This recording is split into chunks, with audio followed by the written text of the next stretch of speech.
This is for you out there, every one of you, pilots and crew members alike.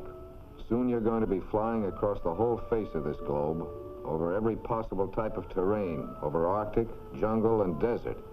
So get this straight. Any land you fly over, you may someday have to walk over. And in most cases, the walking isn't too good. Take the desert, for instance. That means a lot of spots besides Africa. There's China and the Gobi Desert, Australia and the Great Sandy, plus the desert lands of Arabia, Iran, and Western India.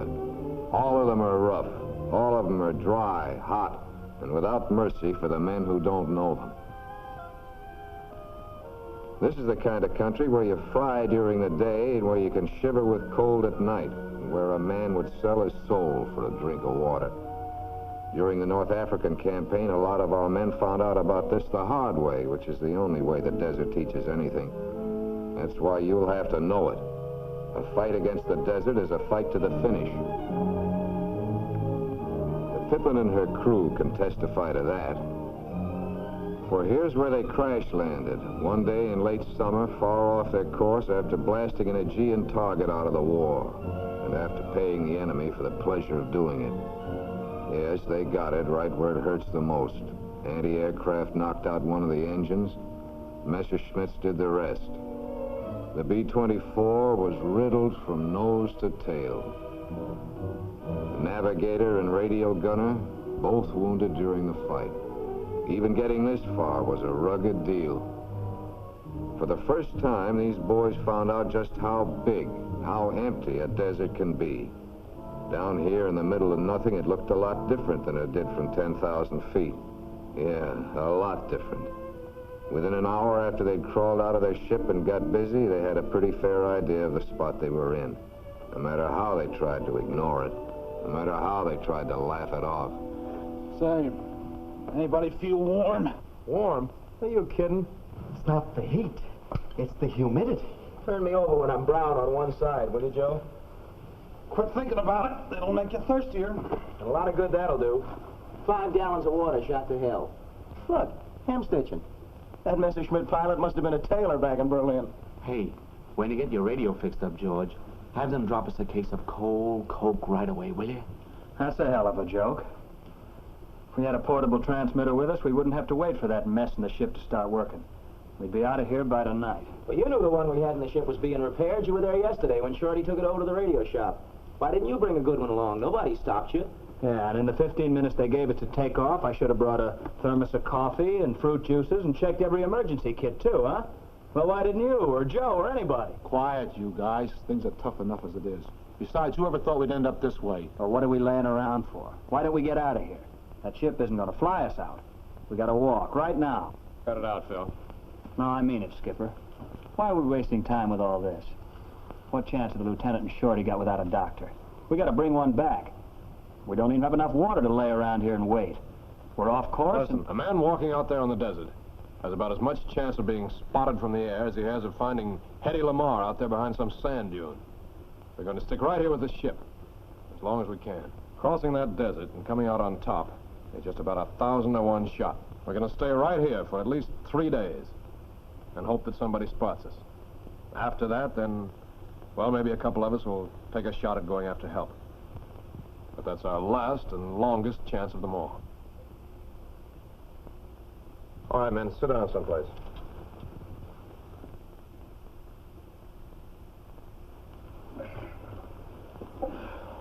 I guess it's just about time we got a few other things straightened out, too. Now, we're way off any main course, and nobody back at the base knows just what happened or where we are, but still, don't smoke, Bob. It'll just make you thirstier. But still, we're lucky to be out of enemy territory, or we'd have to burn the ship. Well, in case anything does happen, I can bury or burn this stuff in a minute. Good deal, Larry. Now, listen. I don't want anybody going out into the sun. If you do, you're a cinch for heat stroke or heat exhaustion. Out here with the water we've got, that means you're finished. So we'll work only at night or early in the morning. Things may be a little rugged, I know, but we'll manage it all right if we keep our heads and go easy on the water supply. And if George here can figure out a way to repair the radio... I'll try, sir. We'll take a fix with the sextant and see just where we are. Be sure you keep the navigator's clock wound up, George. Okay. Now, first of all, the water's going to be rationed. That was the big worry, water. And without it, nothing else mattered. Their supply came to just 27 gallons. Sounds a lot, doesn't it, 27 gallons of water?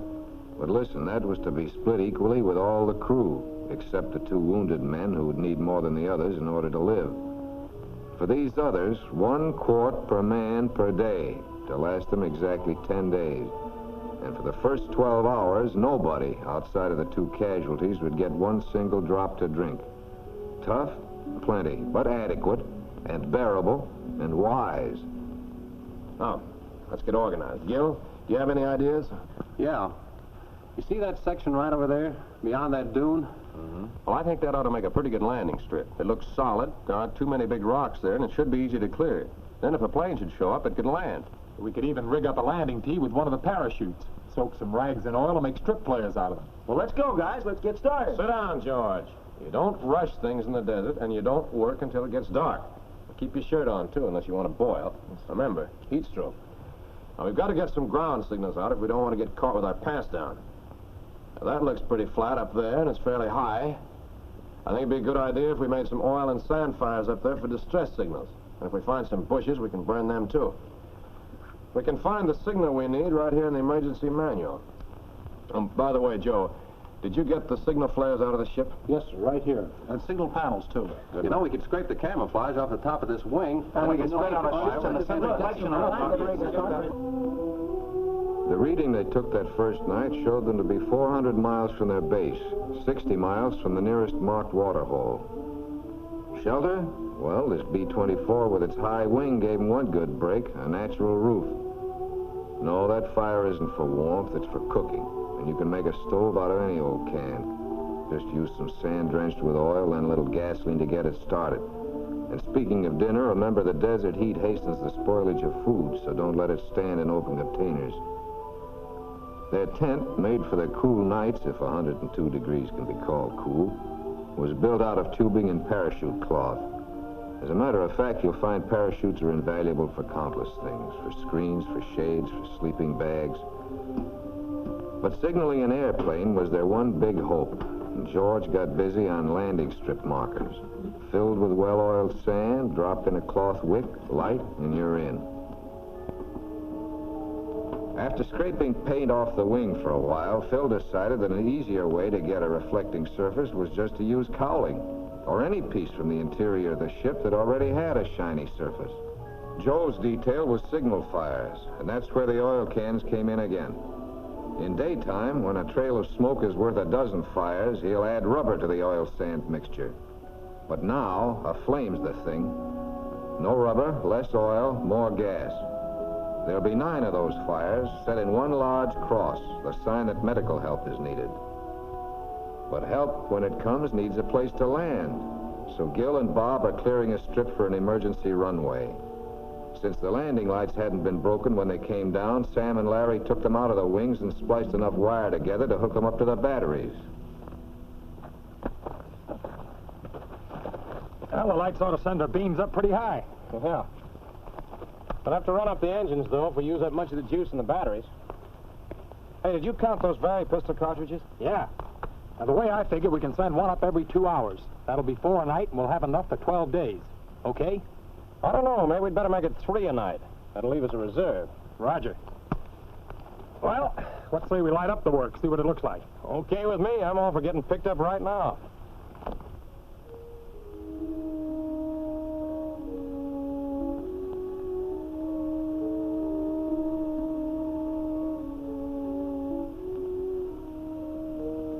They worked pretty well that first night. Thirsty? Sure, but they were still full of energy, and the lack of water hadn't begun to cut into that energy. But there was nothing out on the desert, or up above, to spot their signals that night. Nothing.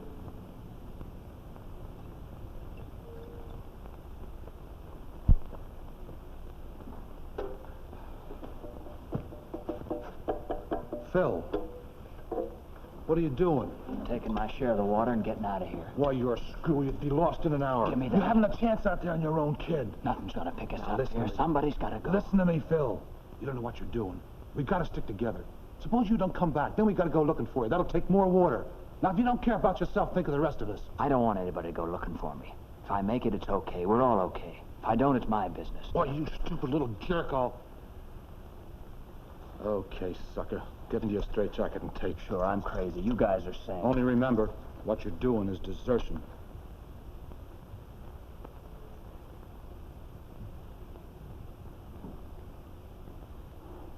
Okay, Joe, I'll stick it out. But I'm telling you, we're never going to get out of here.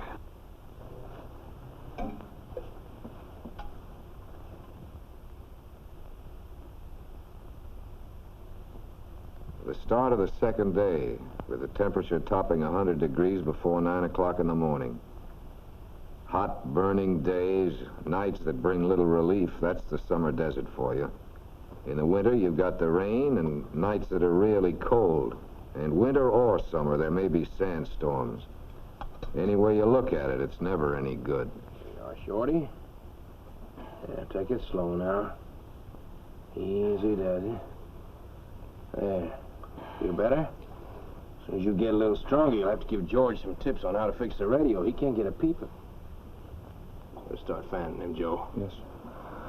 His eyes look pretty inflamed. When he wakes up again, I'll use some more of this boric acid ointment on his eyes. Yes. Here. Good work, man. That ought to make it a lot better. Hey, Bob. You better use some of this sunburn jelly. You're burned already. You too, Larry. I think I'll doctor up the water with some of this halazone. Smelled a little funny to me this morning. Maybe the can was dirty. My ration had a greasy taste to it. I hope it wasn't polluted. Sam was playing it safe, all right, but there's no sense in taking a chance. First, the halazone tablets must be crushed, 2 for every quart. Usually, it takes anywhere from 20 to 30 minutes for the tablets to work. You can tell when the water's ready because then you can smell the chlorine, sometimes taste it. But the water that really needs your attention is the water around native wells and villages. Always assume that's polluted. How's the water coming, Skipper? I'm dying for a drink. About 20 minutes. And remember, when you do get it, don't slop it down all at once. Wet your lips first, and then rinse it around your mouth. That's what the Arabs do. Drink it slowly and in small sips. Now, from tomorrow on, we get a pint in the morning and a pint at night.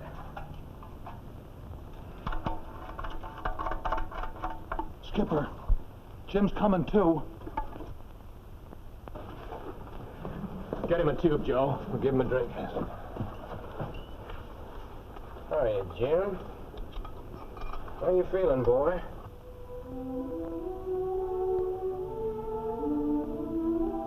The third day, with no luck, no let-up in heat, no improvement in the wounded. But there was one improvement that third day, in living quarters. A double fly awning for the crew's front porch. That airspace between those layers of cloth lowered the temperature quite a bit. They've done the same thing at the rear, too, over that flap that's raised now to gain air circulation and to lose just a little more heat. Those are tricks that are priceless. Try to remember them, won't you? I'd only picked up that thermos on my way out of the mess hall. It was right there, right beside the door, full of coffee. Mess Sergeant himself. Put on your goggles. The glare's got you seeing and thinking double. Okay. Give me another card.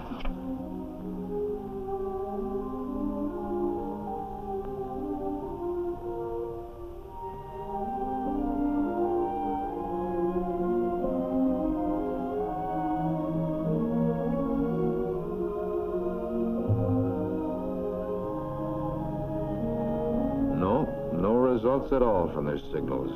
All through the third night on the desert. That's how it went. No results from the radio. No fall of dew they could gather. That's something else to remember, this business about dew. Because you want to build up your water supply right from the very start. A hole lined with canvas and a bed of rocks to catch the moisture. It'll work if there's any to catch. That was just it. There wasn't a drop. And pieces of metal left out overnight. That's a good idea, too. But not today.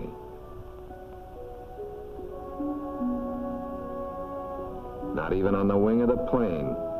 Those tricks will work if you're lucky. These boys weren't. They picked the driest season of the year in which to settle down on the desert. The fourth day out, with the men growing weaker, the water sinking lower in the containers, and no sign of help of any kind. Sam knew then they'd reached the point where something had to be done. Seems to be the only thing we can do, Sam. Yep.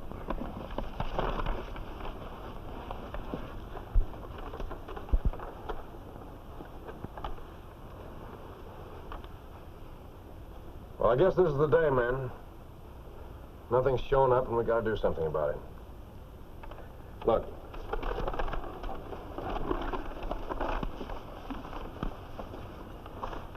Now, we're here. The base is over here, and the nearest oasis is here, 60 miles southeast of us. That's about 6 days walking distance for men in our condition. Now, the way I figure it, 2 of us should make a stab at walking to that oasis. Then if one should weaken, the other one might get through. But they'll each need 3 gallons of water for the hike. I don't think a quart a day is nearly enough for that much strain. If they drink 1 gallon of it slowly, in the 12 hours before they leave, there won't be so much to carry. Well, 6 gallons from what we have now would leave enough for about 8 days, wouldn't it, Gil? If we stay on the same rations. I told you we should have pulled out of here. Now we don't even have the strength to walk. We had to stay here at first. If anything had flown over us, they would have spotted the airplane. But the brakes were against us, that's all. Nothing did. Now, I think I ought to make the try, men. I know the desert a little better. And Gil can take over for me here. And you can keep the signals going while I'm gone. That'll give us a chance both ways. Now, what do you think? I think it's the only thing to do. Who are you going to take with you, Skipper? Well,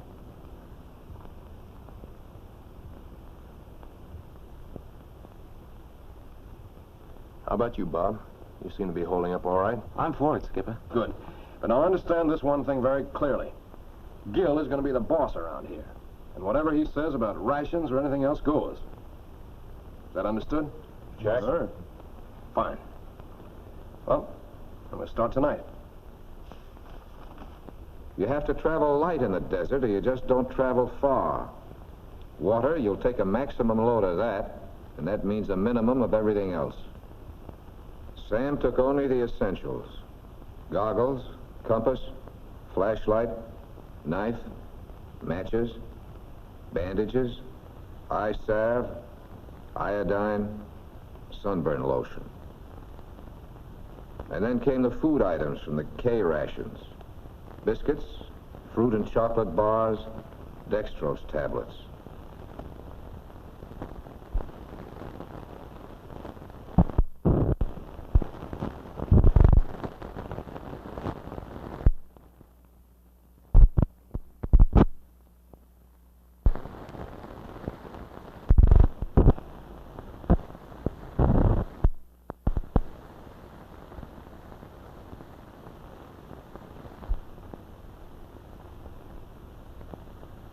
Joe built a pack for Sam out of a regular parachute pack. He stripped it, cut off the excess harness, and made a pack that was practically ready-made. Light, compact, simple.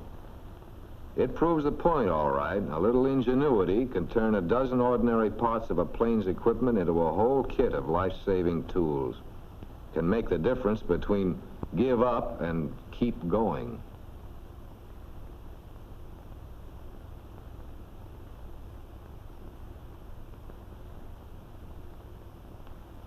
The emergency drinking water containers were filled for the trek. A small airspace had been left in them so they'd float in case they cracked at sea. At sea? Fill them up, Gil. Those boys won't be doing much floating. Meanwhile, Larry used the Very pistol kit as a base for a pack for Bob. It's lighter than the parachute pack, but not as comfortable for a long trek. And parachute cloth will not only serve as a cover for the pack, it'll make an acceptable tent for them on their trip. George made some dust masks and spiral puttees. That's right, from the parachutes. The puttees are a must for walking in deep, soft sand.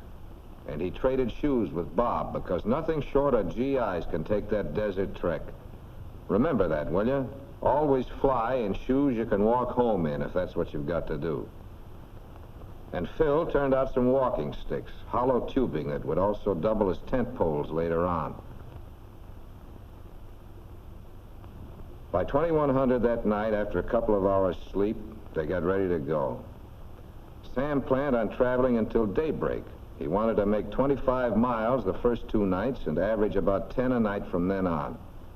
Yeah, they were set, even to taking along blood chits and money purses, which were to soften up any natives they might run into. They felt that if the chits wouldn't work, the money purse would. The money and plenty of tact and diplomacy.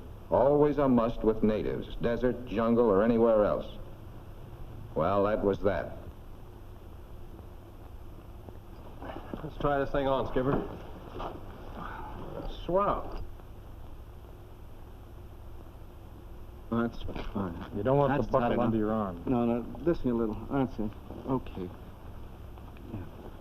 Hey, Bob, here's another box of dextrose tablets. Stick them in your pocket. Okay. Put some gum in your pocket, too, Bob. Thanks. Here's your pull. Well, looks like I'm all set. Hey, wait a minute. What are you going to use? Oh, I'll be okay. Yeah, how about that? Now, Gil, it's up to you to take care of things around here. Keep working at the radio, and if the batteries get weak, run up the good engines for a while. But keep them covered, a sandstorm might come up. Now, be sure and watch out for Jim and Shorty, and burn those signals. Something's bound to work, I hope. Here's your canteen. Thank you. How's it feel? That's going to be swell. Now, make sure that the boys' wounds are covered with sulfur powder, and always bandaged. We don't want to take any chances on infections. And, keep up the log, Gil. Make a good record. Right. Bob? How about you? You about ready? You bet, son. Now, remember, everybody, Bob and I have charted our course directly southeast of here. Now, we'll try to leave some kind of a marker whenever we can. So if you get picked up first, you can track us down that way. Well, I guess that's it. Gil, good luck, Sam. Thank you. Now, if you don't fly over us before we get to the oasis, we'll be back here with help in about 7 days. And Phil, that doesn't mean that you're to go on a water binge on the 6th day. Skipper, you know?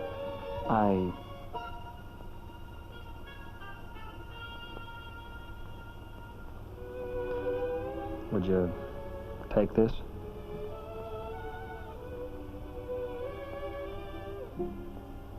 Thank you, Phil. Come on, Bob.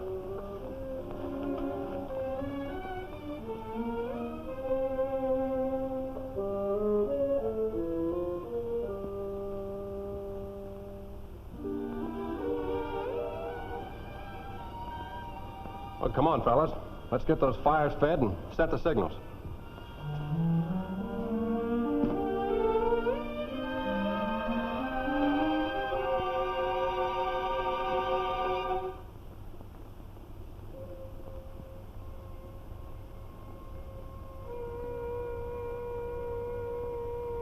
They had done all they could. Their various signal devices, the panels reading need medical attention. Now all they need is a plane to see them. Nothing more to do. Nothing, that is, but make waiting as endurable as possible. Okay, Shorty. I'll try it tonight. Take it easy. Bob and Sam weren't doing so badly. They'd walked 13 miles the first night, and now they were taking it easy. With no natural shade available, they used their walking sticks for uprights and set up their parachute tent. Then, to prepare those beds, they dug down into the sand, down where it's several degrees cooler. Comfortable? Well, it could be a whole lot worse. The point is, you want to know the angles. In winter, for instance, when there are rains, they wouldn't have followed that dry riverbed. A flash flood could send a raging wall of water roaring down upon them in a very few seconds' time. And in the winter, too, they might have found water to drink. in the lowest point in a bend of that channel, a few feet beneath the bed. There or in a native water hole. But this is the bone-dry part of summer when there's just not a drop anywhere.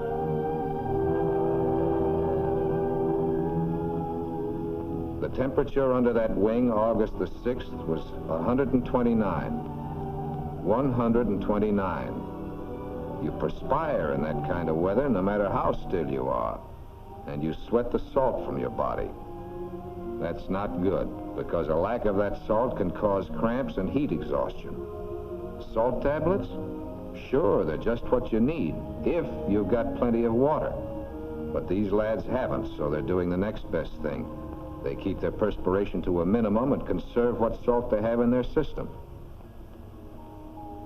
This was the second day of their trek, and Sam and Bob were beginning to find out just how tough walking across the desert can be. It took plenty of willpower not to strip, but Sam knew that the Arabs wear their clothes for a reason. The evaporation of perspiration has a definite cooling effect. Stripped to the skin, their perspiration would be gone too soon. The cooling effect over too quickly. How far we come, Skipper? About 25 miles. At least that's what I get by my count. 25 miles. Not even halfway yet. Oh, don't think about it, kid. Come on, let's try to get some more rest, huh?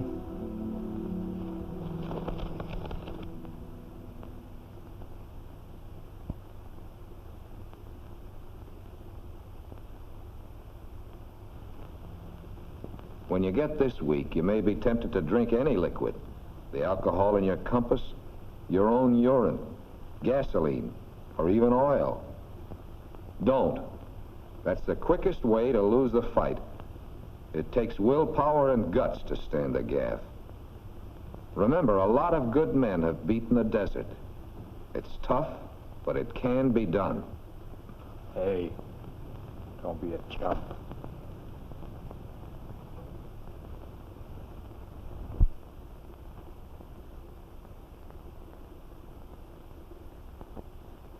A sandstorm can be murder. The only thing to do is button up your clothing, put a dust mask or a cloth over your mouth and nose, and duck into whatever shelter's available. Don't go running around looking for shelter. You're liable to get off course.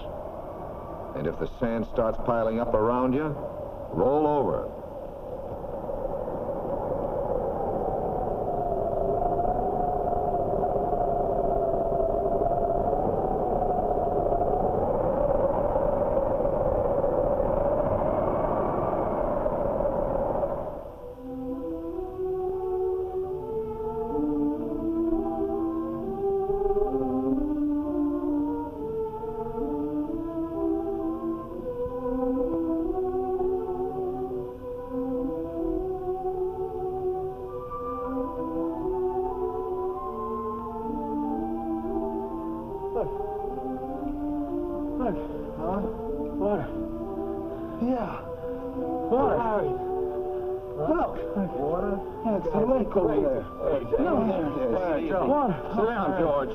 Don't you see it too?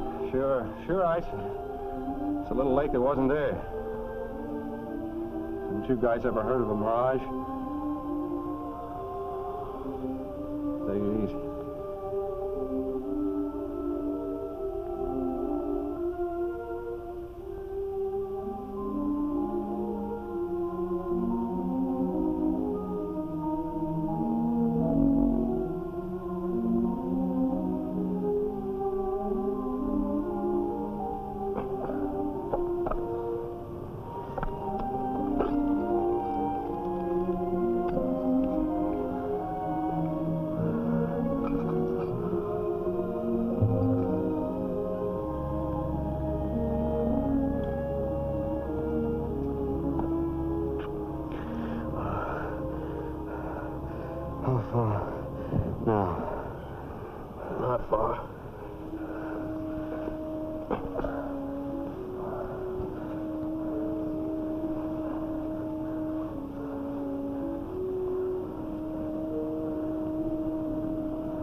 boy.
Wayne.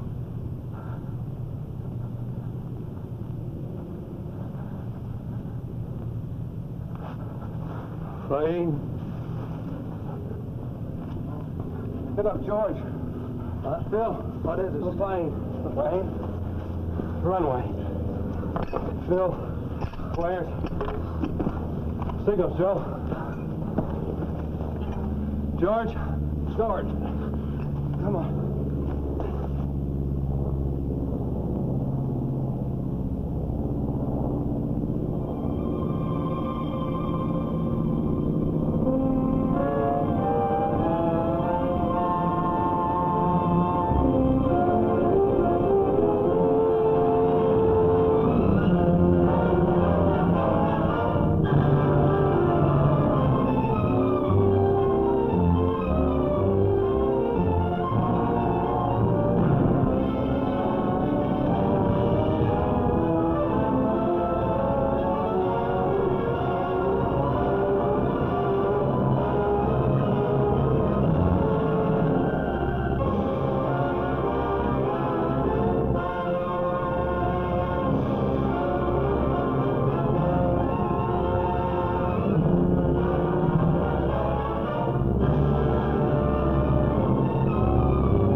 Take it easy.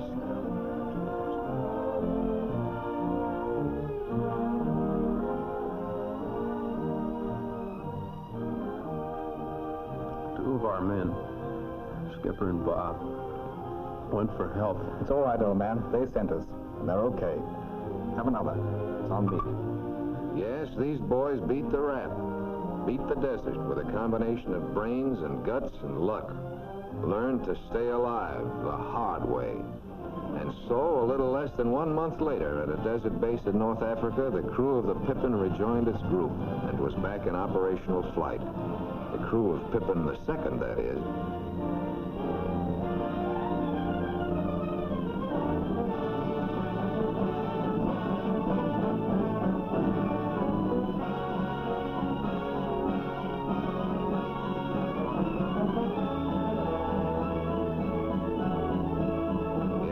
Different ship, and it's also a different crew. Different because it's wiser. Never again will these men be caught without any one of those vital items of emergency equipment. They'll carry them in their plane, in their chute packs, in their pockets. Those items are weapons. Weapons with which to battle the desert and win. The easy way. Hurry up, Phil. Okay, Skipper.